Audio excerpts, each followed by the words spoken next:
right. Well, first of all, Bill, thank you so much, and for it's a real honor to be able to sit here in the same room and talk with you. I have to tell you, I've admired your work for years and years, even before I went to graduate school.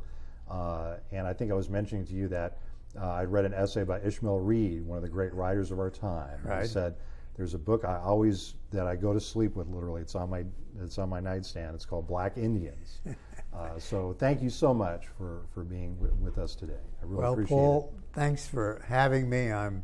Your project contributes to education, and that's what I've devoted my life to, both as a teacher and a researcher. All right. Well, thank you. So could you tell me why you're here at this conference and what this conference means to you as an educator? This conference means an awful lot to the United States. It means a lot personally to me. I'll get that in a moment. The Underground Railroad is a glorious institution that all Americans should be proud of, because it was one of those great moments where we came together. Didn't matter what religion you were, what color you were cooperating in a fight for liberty that was initiated by people who were enslaved, taken from their land, enslaved, and simply wanted to be free. They wanted the American dream. They wanted to live in liberty with their families, grow up their children, take care of their elderly, feed, have a piece of land, and so on. And they were prohibited from doing that. And they had to escape. And the Underground Railroad was the opportunity of escaping with the help of people who were there to assist them.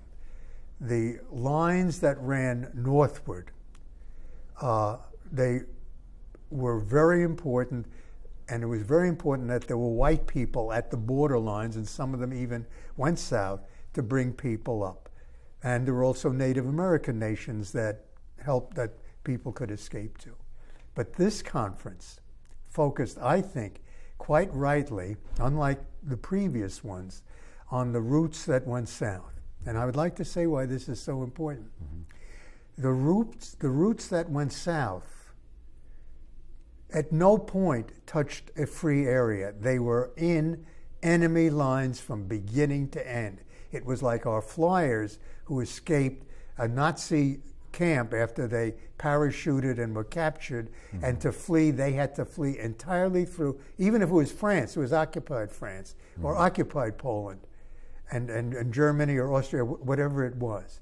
And this was the case of the indigenous people who were enslaved and the people of African descent who were enslaved.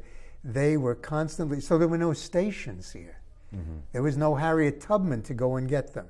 There was no Levi Coffin waiting at the border of Indiana or Ohio, Frederick Douglass up in Rochester, or David Ruggles in New York. Black people, white people, they had to, I've best described it as as an escape. It's almost like a moving slave rebellion. And the other thing is, it was treated that way. It was treated that way by the white people who did not want to lose their labor supply and thought they were superior and slaves belonged in slavery.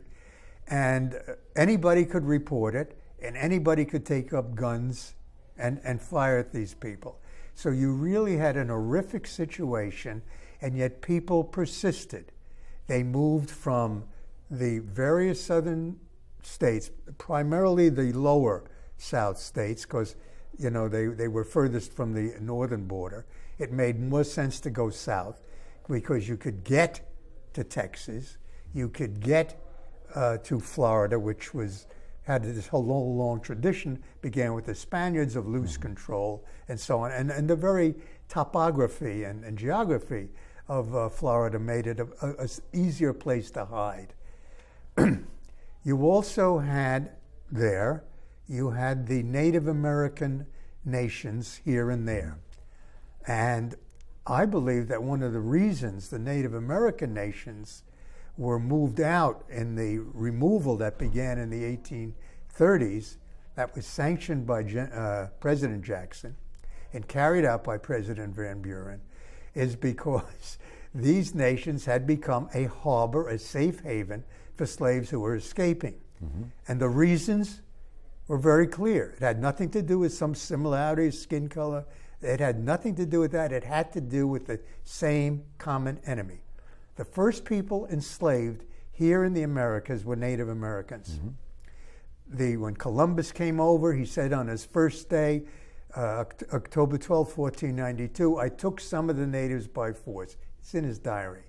The others, Balboa and the others came around, they all did, and the English, and they all did the same.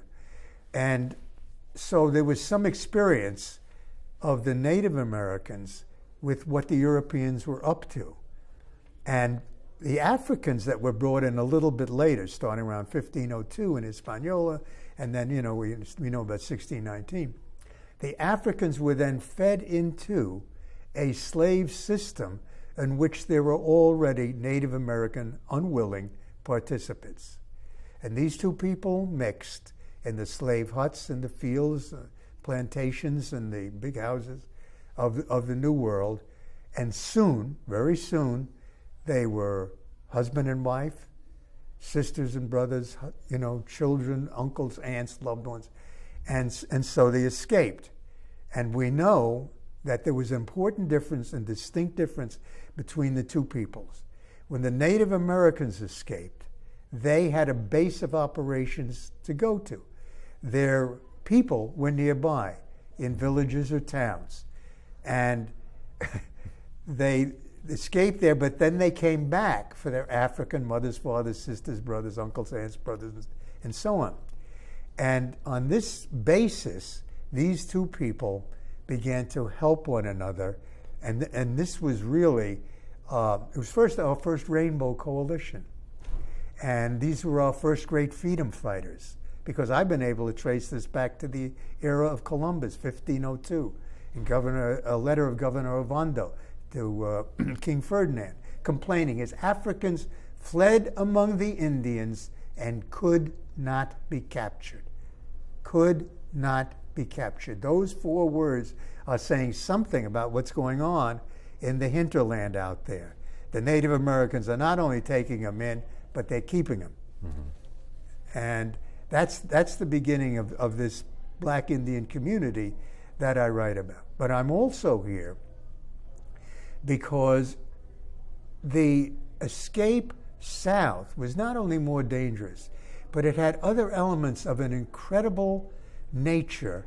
It had an international nature. First of all, people escaping often would go to Mexico. And there were thousands, we now know there were thousands of people of African descent from the United States living in Mexico by the Civil War. They weren't just born there. They came south from the United States. Mexico had abolished slavery in the 1820s. In the 1829, it was abolished by President Vicente Guerrero, who was himself a Black Indian, and he knew. He had fought in the liberation struggle.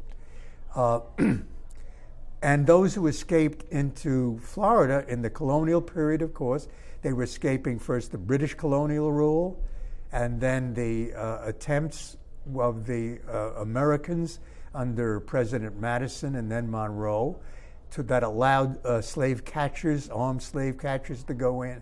But they were, by that point, embraced by the Seminole Nation.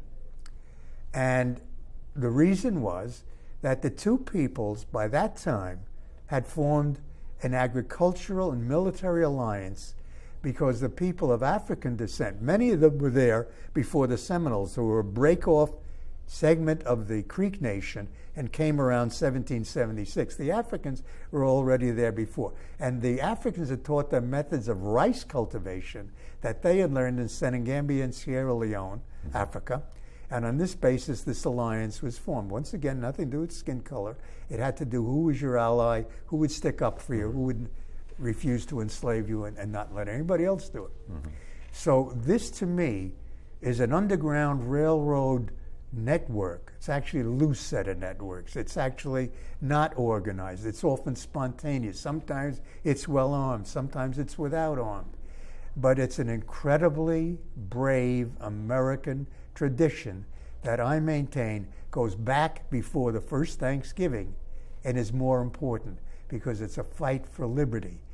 And it's a fight for justice. It's a fight to be real Americans, free Americans.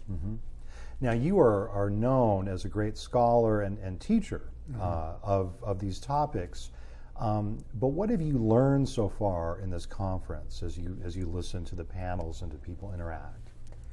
Well, it's been, first of all, an emotional experience, because I've had a chance to meet many people whose ancestors I've been writing about. And Phil Pompey-Fixico, for example, who introduced me, I've been in touch with him for many, many months now, and we never met and embraced until we got here. And to learn that he and others, I can't even remember the name, William Warrior, I know was one, have embraced my work and feel that I've made a contribution to bringing out the story, the great heroic story that was created by their ancestors, is very moving to me and inspires me to go on and on. I've also learned, various aspects of the story. I can't recite them all now; they're still swimming in my mind. Right. This is only the second day of the conference, and it's still going on each day. But it's just incredible, and hearing the archaeologists and anthropologists talk about what they have dug up at Fort Mose and what they have dug up at the 1738 first official town, and all of this. I'm still absorbing these things, but at this point, as I said, the primary impact has been actually meeting the ancestors of these stories, and finding that when I wrote this, I was unable to do the traveling and seek out people. I had to go by the written record, but that was all right too, because I wanted to be convincing to the entire American population, and I was able to document my material, and that they found basically that I had been right about this, that, and the other thing. It's been very gratifying. How did you start your intellectual odyssey into these fields which were not well traveled before? They were not well traveled, and in a sense, I would have to admit, sitting here as a white man, they were not well traveled, particularly by my family, except in a spiritual sense. Well, I happened to grow up in a rather unusual family. In the 1930s, my father fell in love with jazz music, and he. So let me put it briefly, rather than go into a whole long story about it. So I was probably one of the few white kids in the world to fall asleep listening to the music of Bessie Smith, Louis Armstrong, King Oliver, Billie Holiday, and wake up surrounded by books written by Frederick Douglass, Booker T. Washington, W.E.B. Du Bois, E. Franklin Frazier, and so on. So when I started teaching public school in 1955, I was appalled by the textbooks that showed people of African descent, if they showed them at all, they were simply slaves picking cotton. And the storyline was they didn't mind it. And the curriculum reflected that, the textbooks reflected that, and the teacher training. My fellow teachers didn't know any of that. I began introducing materials. I used a 1920s phrase. I bootlegged what I knew about African American history into the classroom. And I found an interesting thing, Paul.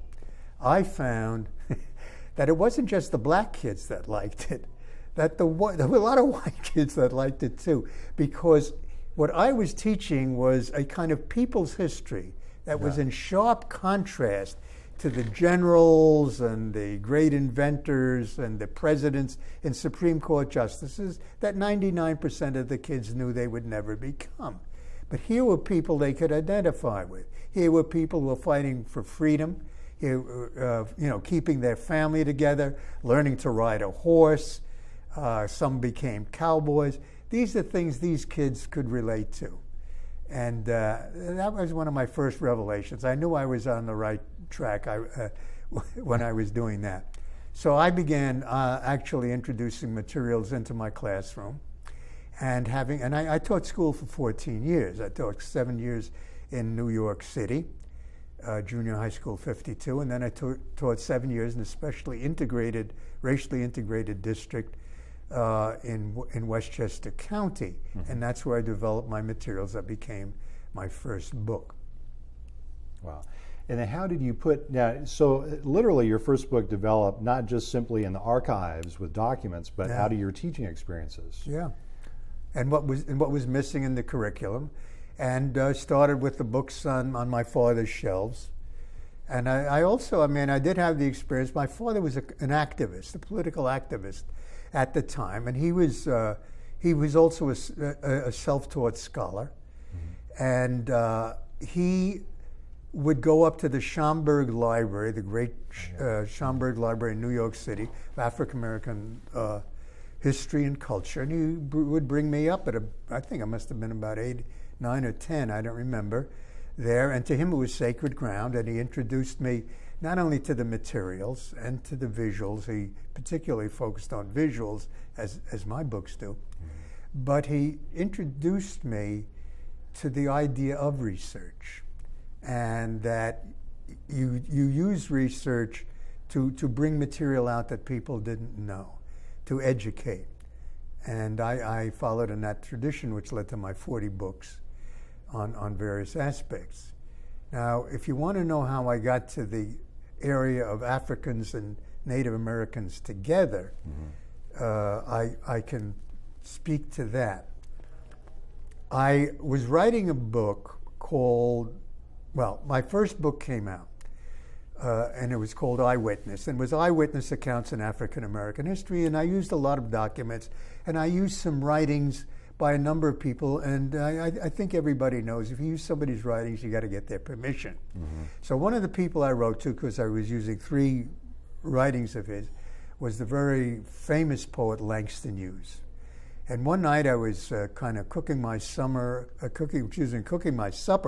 back in late 1966, and the phone rang, and oh my God, there was Langston Hughes on the phone saying, Mr. Katz, I have your letter here, and about your book, what kind of book is it?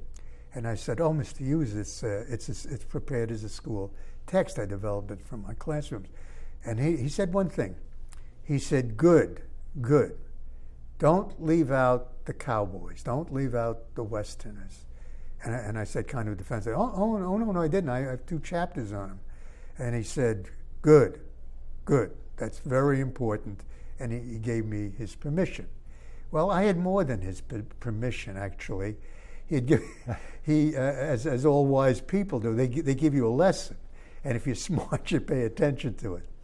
And what he taught me is he was speaking to the point that the Western tradition, the mixture of Africans in that tradition, the mixture of Africans with Native Americans who were part of the Western tradition, was as American as apple pie, went back to the earliest days, and for that reason, children should know about it.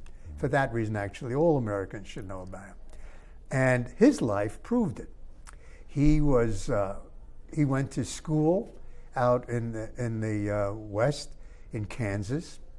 He could trace his ancestry back to Pocahontas, so he was both proud of his African ancestry and proud of his Native American ancestry. And he was named after John Mercer Langston, an uncle of his, who was a frontier lawyer out in Ohio and defended his brother, Charles, who was a leader in the Underground Railroad. So here are people of African, Native American descent helping slaves escape, putting their lives on the line. And Langston Hughes grows out of this, even though, where does he get his reputation? He comes to live in Harlem, and he represents urban America. And this phase of urban America, and of course, the Harlem Renaissance and so on. And I could see another dimension where, and I have to confess, I have read you talk about this element, and one other element that you bring out is the fact that for young people especially, the cowboy is a larger-than-life character who in many ways personifies these ideals of American freedom. Absolutely, right?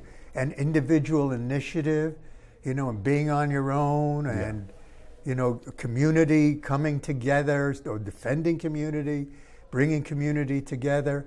And, Langston Hughes was saying, hey, black cowboys have to ride across the pages of history just the way they rode across the Western Plains, and for that matter, the Southern Plains, because I know here in Florida you also had cowboys.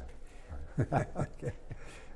And when you were teaching during the 14 years of teaching, did you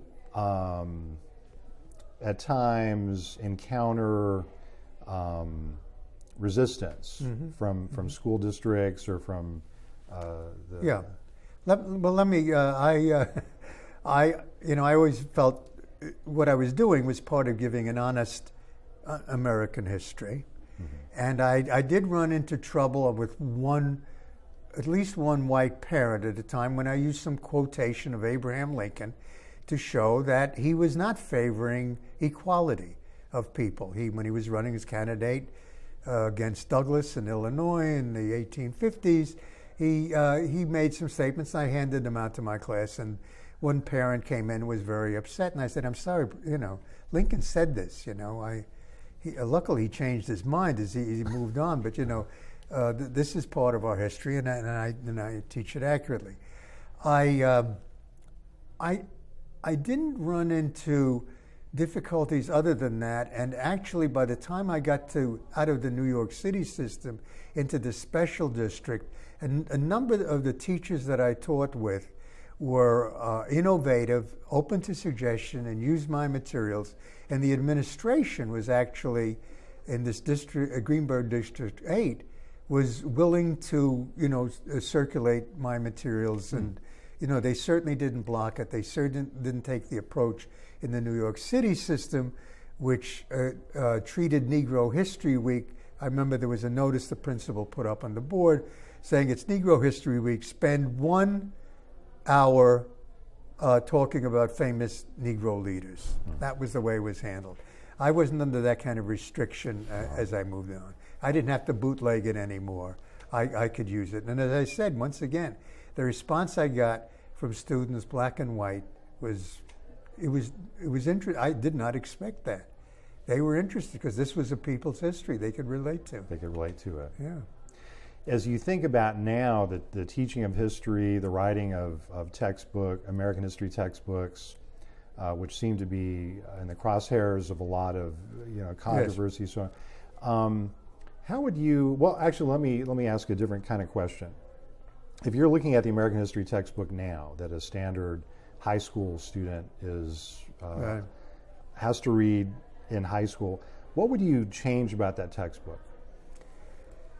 Well, I first of all would change the idea that you should use one textbook. I think school systems, and I use them first because I think teachers are far more willing than school systems to be creative about it, have to take a creative approach. You can use autobiographies of people who lived a life. I think that has an enormous impact on young people and actually brings them the living voice of those who went through the experience, gives them a chance to not only learn, but to identify with the struggles that people had. I think that the textbooks for a long time after the civil rights movement responded so slowly. They started injecting just little pictures. I remember seeing textbooks that simply put in pictures of black people, which was nice. But I will also tell you this. I'm looking at a chapter, and there's a picture of a black mayor, say, of Chicago or Detroit, and it's not even in the right chapter. So there was some very hasty work done. Wow. I think the work has improved, but I think we constantly have to evaluate and put material in. By the time I was writing Black Indians, which came out in 1986 originally, there was nothing about black Indians. Well, of course, the whole idea of racial mixing was called by the nasty name miscegenation and was taboo. And it didn't even appear in movies until you got to movies like Posse. Oh yeah, yeah. You know, and my good friend Woody Strode, I don't know if you remember the movie. He sat there at one point in the beginning and one point at the end, and he just talked about a number of the characters I had written about in the Black West. Woody and I, by the way, teamed up in 1990 and 1991. He with his book and mine, and we did a book tours in California jointly because we really hit it off. And he was fun guy to be with. And here's a guy. I mean, his life is a perfect example of that. He is a man of African descent. He is of Blackfoot and Cherokee, and I forget what other nation descent. And he is the first black man to actually make it into Westerns. John Ford, famous producer of Westerns, took a liking to him, so he appears in something like 40 Hollywood movies before he even got to Posse. And he even played Genghis Khan in one movie. He played Native Americans, which was appropriate, and he played African Americans, Sergeant Rutledge, in a film. Oh yeah, yeah. And he's quite an actor. He was also in Spartacus. He was played a very key figure there. And he also told me a story that I think is important for young people to learn. He turned to me one time. Here's a man who is magnificently built, very strong. He integrated the National Football League out in California with Jackie Robinson. He integrated Hollywood movies. He said to me, Bill, he said, I think if I had to integrate heaven, I don't think I'd want to go. It was that much of a strain. See, we don't realize what people went through. And of course, he wasn't in any of the riots. He wasn't in any of the police clubbings or the savage dogs that came out of Birmingham, Alabama, and so on. But the toll it took psychologically on black people, people of color, that had to break the color line and face enormous opposition, whether it was those 9 lovely children going to Little Rock, Arkansas, the high school there, and so on. Yeah, I think of the roles and the characters and the dignity that he portrayed. I mean, Sergeant Rutledge, I remember watching it with my father about 5 or 6 years ago, and we were just completely blown away. It was just incredible. Yeah, he held on to his dignity. He wasn't. You couldn't get him to do step and fetch it. No. And he just had that great dignity, and he could play cowboys, and because he broke the barrier. I remember Susan DePass was able to produce Lonesome Dove 2, in which there were cowboys slouching around and with Native Americans and wearing those 10-gallon hats and riding the horses. And, it was able to produce things like that now are far more common. Yeah, and I remember, the other thing that I always found distinctive about Woody Strode, too, is that very few actors learn this. It seems like stage people that come through the stage learn this more. He didn't have to speak to portray a role. His presence. He had a way of, and that's really difficult because usually now you see actors and they have to be brash and loud, and you think of a lot of Westerns. Sergeant Rutledge is a contrast to a lot of those Westerns where people are just booming and and he. No, you're absolutely right, Paul. Yeah. He conveyed a lot with just his motions and just as you said, his dignity. Yeah. Wow. How has, if you don't mind me asking you this, the first edition of Black Indians was published in 1986. Right. And now, I understand now, have you revised that book recently, or do you, I apologize for not keeping up with this. No, it's fine. It's an important question. What are the revisions? How has your understanding of this area changed since 1986? What have been the important, in your mind, kind of new things? Right. Well, a lot of new material has come to me. Actually, let me just start by saying the new edition, which just came out this year, is, first of all, it's expanded vastly. It's about 30% larger. I've got something like 20 or more pictures that replaced some pictures, just added new ones.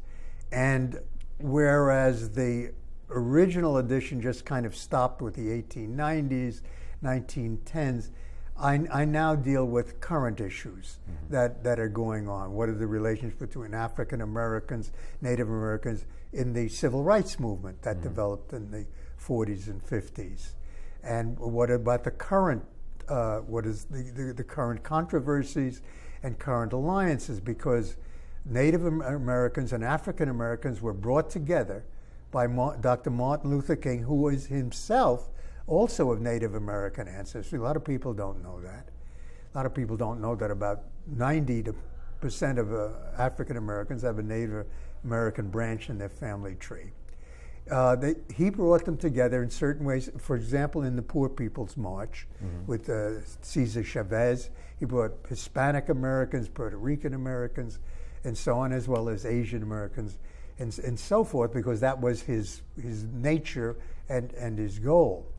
And so there has been, I also traced in the new book, the whole focus on whether Native Americans and African Americans have always walked in the same direction, in the same march, because they didn't. Sometimes there was conflict that had to be resolved, and sometimes they took a different phase. For example, in the modern period, a lot more Native Americans empathized with Malcolm X than Dr. King once they got started. They empathized with his militancy and with his idea that we're not going to fight our way into white society. You know, we don't trust them to begin with. Why integrate into this air-conditioned nightmare that has left us out for so long? And so there was a lot of sympathy and empathy with the Black Power movement of Stokely Carmichael and the others. So I kind of deal with those questions. I can't even, I don't have my sheet with me of the difference. I also go in and add new material in many of the chapters because they both suffered grievously and sharply at the same time after the Civil War, when Native Americans were accused of aiding the Confederacy, and that was used by the federal government to take away their lands and sell them for 22 cents an acre or something like that, mainly to white speculators, not even settlers. And of course, African Americans lost out after the Civil War, after they gained their freedom and fought, 200,000 plus strong, fought for the Union Army and Navy.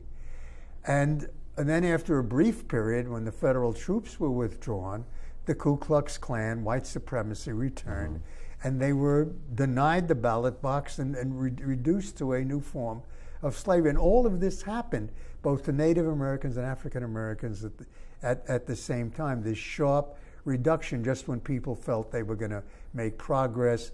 1876 was the 100th anniversary of the signing of the Declaration of Independence, and that was also the year of Custer's last stand, and the white nation got furious that a group of Native Americans had so defeated one of their generals. They completely ignored he was invading their territory and even disobeying the orders of the President of the United States. So you feel that the revision or the updated materials, you have been able to address a broader range of issues, perhaps, and kind of bring it up more closer to the present. I've definitely brought it up closer to the present. I've definitely intensified the look at some of the conflicts that developed for both of them and how they handled them, whether it was similar or dissimilar. And get into some of the figures that played. I talk about George Henry White of North Carolina, for example, who is a former slave. He's of African and Native American descent, and he's the last person who had been a slave who was elected to the U.S. Congress. Serves 2 terms, and he can't go back and serve again because by the time he leaves the Congress in 1900, North Carolina's passed a law saying black people cannot vote, can't run for office. It's as simple as that. This man, by the way, is brave enough. He's the only black man in the last of his 2 terms in the entire U.S. Senate and House of Representatives, and he introduces the first federal anti-lynching bill. And that infuriates people. I mean, here's a man who has to get up there like Woody Strode had to try to integrate things. And he has to endure these darky stories that his fellow congressmen and senators are telling. And yet he gets up there and very calmly introduces this anti-lynching bill. And he says, you know something, lynching is such a horrible crime that guess what? I think it should be treated the way we treat treason, with the death penalty. Well, that didn't endear him to many people. And of course, his bill, as he said, slept silently in the Judiciary Committee. I remember reading the final speech that he gave. Yeah, magnificent. Just incredible. Yeah, and he has a sense that he says, you know, you've gotten rid of me in the short term, but we're coming back. We're coming back. That's yeah, right. It's just that's incredible. We will rise again. Yeah. Now he was a magnificent orator. He was self-taught. Was well educated. He got a white judge to train him. In those days, you didn't have to go to law school if you got somebody to train you. And there he gets elected twice to the U.S. Congress. Yeah. Yeah. Well, Bill, I know you have a busy schedule, and but just a couple more questions, Sure. if I could. One, well, what are you working on now? Well, right now, first of all, I'm delighted to be at this session where I can share my work with so many people who are interested in the first edition of Black Indians and show them what I have. And the second, of course, meet so many people who are represented in the book and that I wanted to hug and that they wanted to hug and shake my hand. Yeah. And at this point, I'm not thinking much beyond this. I'm trying to get the second or revised and expanded, an updated edition out there before people who, because so many people say, "Oh yeah, we have the book," and they have to know that it's quite a different book now. Okay. If you add 100 pages to a book, you've especially if it's only a 200-page book to begin with, Exactly. you've done a lot. Wow. Now, and then how you, I guess, kind of thinking about a wrap-up question. How would you advise the National Park Service, as it continues to hold these conferences on the Underground Railroad? I mean, where should they be, in your estimation, kind of, what should they be emphasizing? Where might they go next? How can they kind of keep this a vibrant educational experience for people? Well, first of all, I want to say I am tremendously impressed with what they've done, that they have, gotten around to the Underground Railroad that moved south, as in this conference. And I just today heard that the next conference is on the Underground Railroad during the Civil War. Mm-hmm. Well, I happen to know a lot about that. And I happen to know that it was a flowering, because you had a lot of help then. There were Union soldiers moving around, and a lot of the Confederates people who were running plantations were off to war. So you had a very vibrant Underground Railroad. I know I've written about it in several books. And there's a lot of, because of the time, there's a lot of pictorial documentation. There are photographs and so on.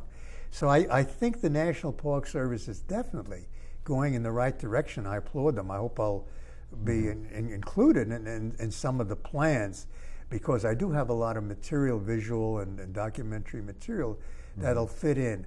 I don't know what else to recommend. As a matter of fact, as I said to you, I'm so impressed with what they've done here in this conference, and particularly that they've involved the descendants of those who participated in the history.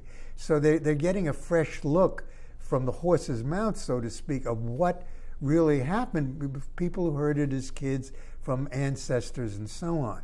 I think that's an excellent approach. It's not just scholars, scribbling that have scribbled this and that, and guessed at this and that. They have to mix with people who say, wait a minute, my family said this and that. I love that kind of people's approach to things. And as I said, the topic this time and the topic next time, if that's the direction they're going, well, I'd have to think hard to think what else they should do next. I mean, I might, but I'm not ready to offer anything yet.